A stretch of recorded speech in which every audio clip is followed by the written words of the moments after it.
क्या आपने कभी सोचा है कि असली युद्ध कहाँ लड़ा जाता है? ये युद्ध किसी मैदान में नहीं, बल्कि हमारे अपने दिमाग में होता है। जिसने अपने दिमाग को काबू में कर लिया, उसने पूरी दुनिया जीत ली। लेकिन जिसने इसे बिखरा रहने दिया, उसका जीवन कभी स्थिर नहीं हो सकता। दिमाग एक अद्भुत शक्ति है। यह हमें महानता की ऊंचाइयों पर भी ले जा सकता है और गहराई में भी गिरा सकता है। फर्क सिर्फ इतना है कि हम इसे किस दिशा में ले जाते हैं। अगर आप इसे नकारात्मक विचारों से भर देंगे तो यह आपको तोड़ेगा, लेकिन अगर इसे सकारात्मक दिशा देंगे तो यही आपको जीवन की मंजिल तक पहुंचाएगा। इतिहास गवाह है कि जिन लोगों ने अपने दिमाग पर काबू पाया, उन्होंने असंभव को संभव कर दिखाया। थॉमस एडिसन अगर दूसरों की नकारात्मक बातों पर ध्यान देते तो बल्ब कभी नहीं बन पाता। महात्मा गांधी अगर गुस्से में बह जाते तो आजादी का सपना अधूरा रह जाता। डॉ अब्दुल कलाम अगर गरीबी के आगे झुक जाते तो कभी मिसाइल मैन न बनते। फर्क सिर्फ इतना था कि उन्होंने अपने दिमाग को नियंत्रण में रखा और सही दिशा दी। दिमाग को काबू करने का सबसे आसान तरीका है स्पष्ट लक्ष्य और अनुशासित आदतें।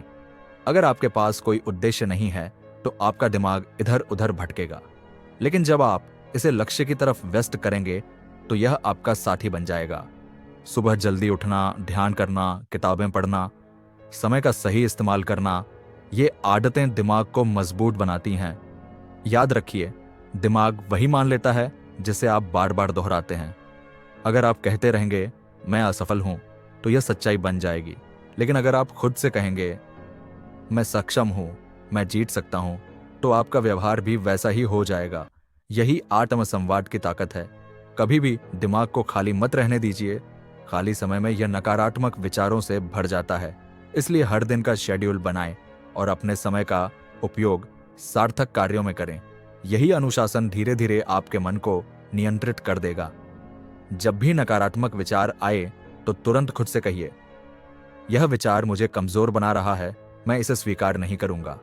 और उसी समय कोई सकारात्मक काम कीजिए, जैसे किताब पढ़ना, अच्छा संगीत सुनना या अपने लक्ष्य की योजना पर काम करना। यह अभ्यास आपके दिमाग को प्रशिक्षित करेगा।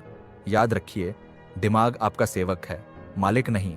अगर आप इसे मालिक बनने देंगे तो यह आपको बर्बाद कर देगा, लेकिन अगर इसे सेवक बनाएंगे तो यह आपको वह सब दिला देगा जिसकी आपने कभी कल्पना भी नहीं की होगी।